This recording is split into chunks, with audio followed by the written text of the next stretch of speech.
തളിപ്പറമ്പ് ഇപ്പോൾ ചർച്ചാ വിഷയമാവുകയാണ്. അവിടെ CPM-ന്റെ സംസ്ഥാന സെക്രട്ടറി MV ഗോവിന്ദന്റെ ഭാര്യയും ഒപ്പം ആന്തൂർ നഗരസഭയുടെ മുൻ ചെയർപേഴ്സണായിരുന്ന PK ശ്യാമളയെയാണ് സ്ഥാനാർത്ഥിയാക്കാനുള്ള നീക്കം. അതിൽ പക്ഷേ ഇതാ പരസ്യ പ്രതിഷേധങ്ങൾ കൂടി വരികയാണ്. സമൂഹ മാധ്യമങ്ങളിലൂടെയാണ് പ്രവർത്തകർ ഇപ്പോൾ എതിർപ്പ് പ്രകടിപ്പിക്കുന്നത്. അർജുൻ കല്യാണാണ് ചേരുന്ന വിശദാംശങ്ങളുമായി. അർജുൻ, നേരത്തെ തന്നെ ജില്ലാ സെക്രട്ടേറിയറ്റിൽ PK ശ്യാമളയ്ക്കെതിരെ ഒരു വിഭാഗം രംഗത്തെത്തിയതാണ്. അങ്ങനെ N സുകന്യയെ പരിഗണിക്കുന്നു എന്നുള്ള വാർത്തകൾ ഉണ്ടായിരുന്നു. ഇപ്പോഴത്തെ PK ശ്യാമളയെ തന്നെ ഏതാണ്ട് ഉറപ്പിക്കുമ്പോൾ എന്താണ് പ്രവർത്തകരുടെ ഒരു വികാരം?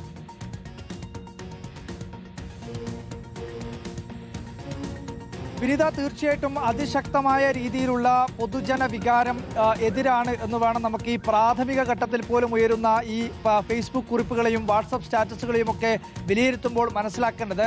CPIM-ന്റെ സംസ്ഥാന സെക്രട്ടറി നിലവിൽ നിയമസഭയിൽ പ്രതിനിധീകരിക്കുന്ന മണ്ഡലമാണ് തളിപ്പറമ്പ്. MV ഗോവിന്ദൻ മത്സരത്തിൽ നിന്ന് മാറുമ്പോൾ പകരം ഭാര്യയെ അദ്ദേഹം ഈ പറയുന്ന PK ശ്യാമള ജനാധിപത്യ മഹിളാ അസോസിയേഷന്റെ ജില്ലാ സെക്രട്ടറിയാണ്, ജില്ലാ കമ്മിറ്റി അംഗമാണ്.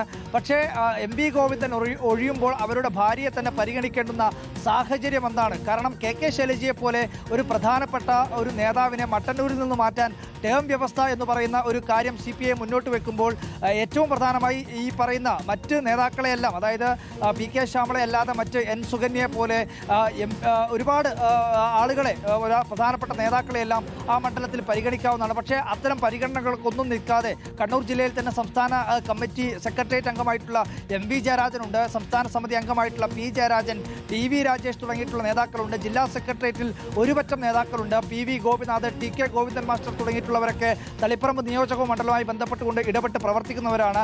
അവരെയൊന്നും പരിഗണിക്കാതെ ഇത്തരത്തിൽ PK ശ്യാമളയെ പരിഗണിച്ചത് എന്തിന്? ഇത് ഭാര്യ, അതായത് ഭർത്താവ് ഒഴിയുമ്പോൾ ഭാര്യ എന്ന രീതിയിലാണോ തുടങ്ങിയിട്ടുള്ള ചോദ്യങ്ങളാണ് സമൂഹ മാധ്യമങ്ങളിൽ പ്രധാനമായും ഉയരുന്നത്. എന്തായാലും ഞാനും അപ്പനും സുഭദ്രയും ഒരു ട്രസ്റ്റാണ് എന്ന് പറയുന്നത് പോലുള്ള പ്രതികരണങ്ങൾ പോലും ഈ സമൂഹ മാധ്യമങ്ങളിൽ ഉയരുന്നുണ്ട്. ഒരുപക്ഷെ 8-ാം തീയതി ഔദ്യോഗികമായി സ്ഥാനാർത്ഥി പ്രഖ്യാപനം നടന്നു കഴിഞ്ഞാൽ ഇതിനേക്കാൾ രൂക്ഷമായ രീതിയിലുള്ള ചില പ്രതികരണങ്ങൾ ഉണ്ടാവാനുള്ള സാധ്യത തന്നെയാണ് നമ്മളിപ്പോൾ കാണുന്നത്.